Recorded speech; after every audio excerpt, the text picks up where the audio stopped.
যারা নামাজ পড়ে না তার মরণের সময় কালেমা জারি হবে না। যারা নামাজ পড়ে না হাসরের দিন জানোয়ারের সুরতে উঠবে, মানুষের সুরত থাকবে না। তারা জানোয়ারের সুরতে হাসরের ময়দানে দাঁড়াবে। আল্লাহর পক্ষ থেকে আওয়াজ আসবে, হাসরবাসী দেখো রে, ওই সমস্ত ব্যক্তি যাদের প্রতি নামাজ পড়ো ছিল, নামাজ পড়ে নাই, যদি নামাজ পড়তো তওবা করতো, আমি আল্লাহ মাফ করে দিতাম। আমি আল্লাহ কি করে দিতাম? এই নামাজের জন্য নবী কত পরিশ্রম করেছেন। মাগো ও মা, মাগো এলাকার মা বোনেরা, জেনেরা তোমরা তো কেউ তোমাদের প্রতি আক্রমণ করে না নামাজ পড়লে, করে নাকি? তোমরা জেনে রাখো, নবীর যুগে যারা নারী কালেমা পড়ে মুসলিম হয়েছিল গো মা, তারা নামাজ পড়লে কাফেররা তাদের প্রতি আক্রমণ করত।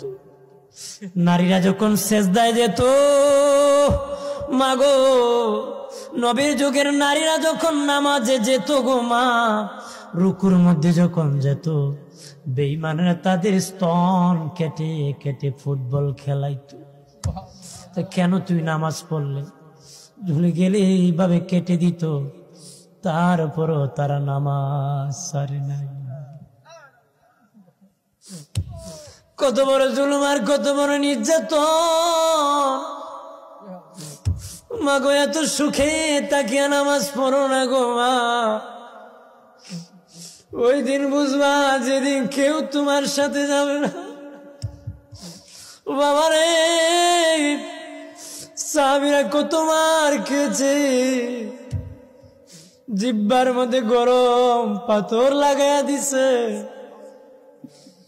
গরম বালির মধ্যে আংরার মধ্যে ফেলে দিছে নামাজ বাদ দেওয়ার জন্য, কালেমা বাদ দেওয়ার জন্য গো।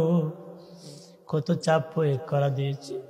আমার দিনের নবী বলেন, ওরে আমার আদরের উম্মত, আমি নবী নিজে যখন নামাজে চলে যেতাম আমার প্রতি পাথর মেরে দিত।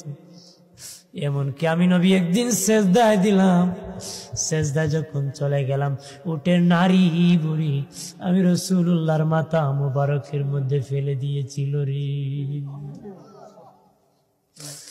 নবী বলেন, আমি সেজদার থেকে উঠতে পারতেছি না, উটের নারী বুড়ি এতজন রে, উটের নারী বুড়ি এতজন, আমি রাসূল মাথা উঠাইতে পারতেছি না।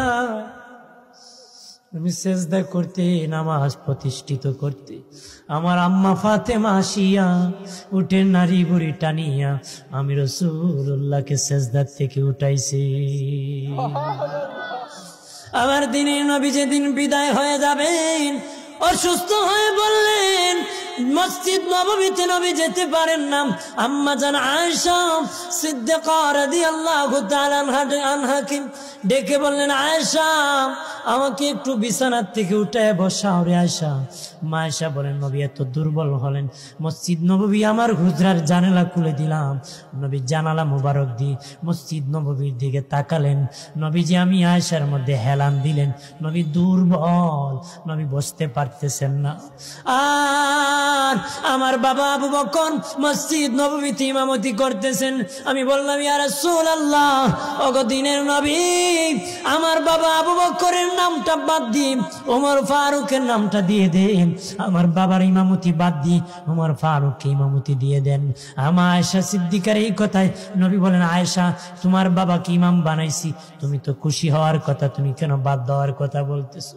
আম্মা জান আয়েশা বলেন, নবী, ইয়া রাসূলুল্লাহ, মায়ার নবীজি, আমার বাবা আবু বকরের দিল বড় নরম গো নবী, আমার বাবা নামাজে দাঁড়াইয়া তেলাওয়াত করতে কানতে কানতে আমার বাবা বেহুশ হয়ে যায়।